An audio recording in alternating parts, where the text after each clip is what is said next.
Starting off today, this is a picture from the Trump rally in Tulsa, Oklahoma on Saturday. I'm not going to make this political in any way, shape, or form. Looking into that crowd, I don't see a single mask.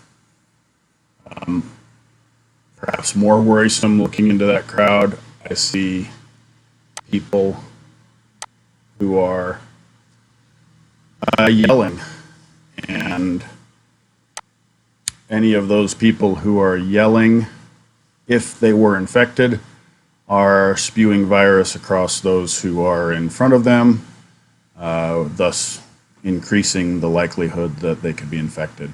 And, they tried to mitigate by taking people's temperature as they entered.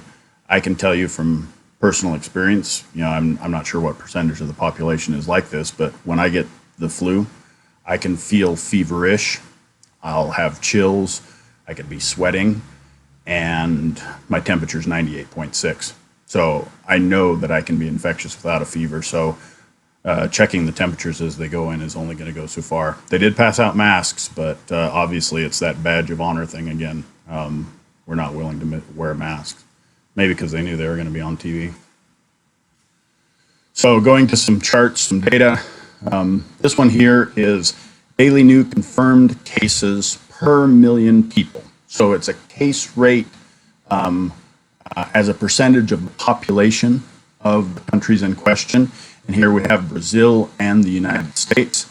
And you can see that for the past, this is 30 data points total, but since this point here, Brazil has had more daily cases per capita than the United States. So very definitely from about June 1st, Brazil has overtaken as the world leader with regards to how endemic the infection is among their population.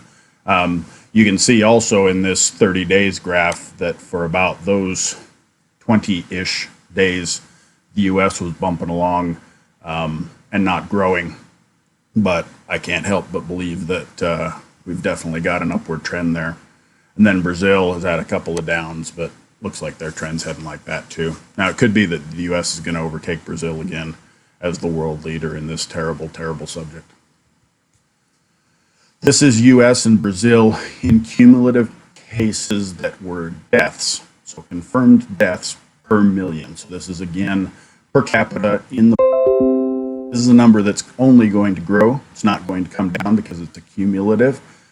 You can see that Brazil's slope is growing much faster than the U.S. In that their death rate is growing.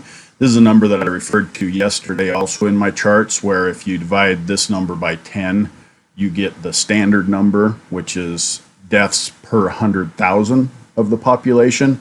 And you can see that the U.S. right now is about 37 per 100,000, and that's worse than any flu year we've had in quite a while. And Brazil's approaching 25 deaths per 100,000. Now here's the U.S. graph again. This is the same one that we compared with Brazil earlier. It's daily new cases per million, but this one is then comparing against the U.K.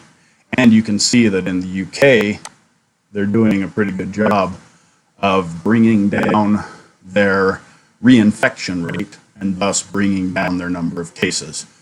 Depending on how intelligently they reopen, we'll see, how well they do over time.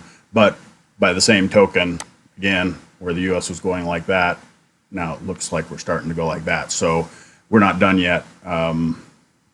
Too many people are not respecting the power of this virus. The virus, virus doesn't sleep. Virus doesn't take breaks. The virus doesn't care who you are.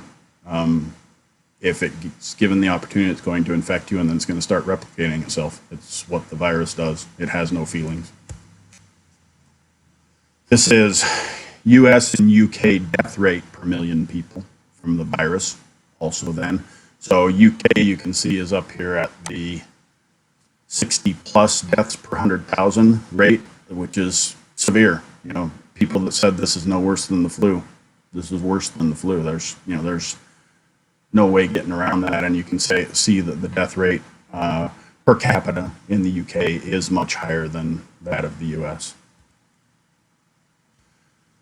Here we have then, by comparison, daily new confirmed cases per million per capita in the US, which is our baseline essentially for this purpose. That's the same chart for the US we've been watching all along.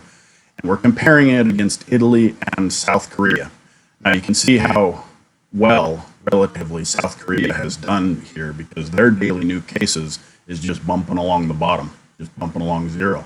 Italy even managed to have a negative case for a day, which I'm not sure how that works. Did they give it back? I'm assuming some data was corrected, and that's why it went below zero for that day. But Italy, again, remember, this is a 30-day time frame, right? So this is the last 30 days that we're looking at here. So Italy has gotten things under control, and they're headed towards bumping along the bottom, which means to me that thus far, their reopening and their mitigations are doing the job. And I believe it's mostly due to the fact that the Italian populace just got shocked into the reality of this, and they're being really careful. They're not taking chances. This next one then is deaths per million people. And this one I find really interesting too, because you can see that Italy is in the realm of UK. I believe UK overall has more deaths per capita than Italy does, but Italy's well above the 50 deaths per 100,000. I think it's on towards 55-ish or so deaths per 100,000. So far, far above what the US is at the current time.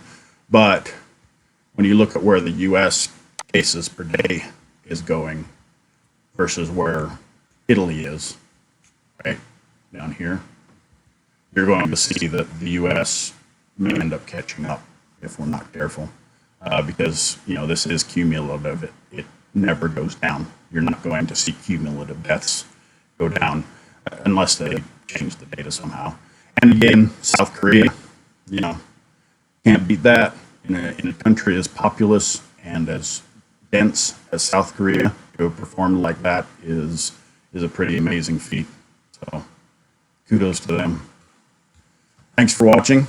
If you like this update, please subscribe to my channel.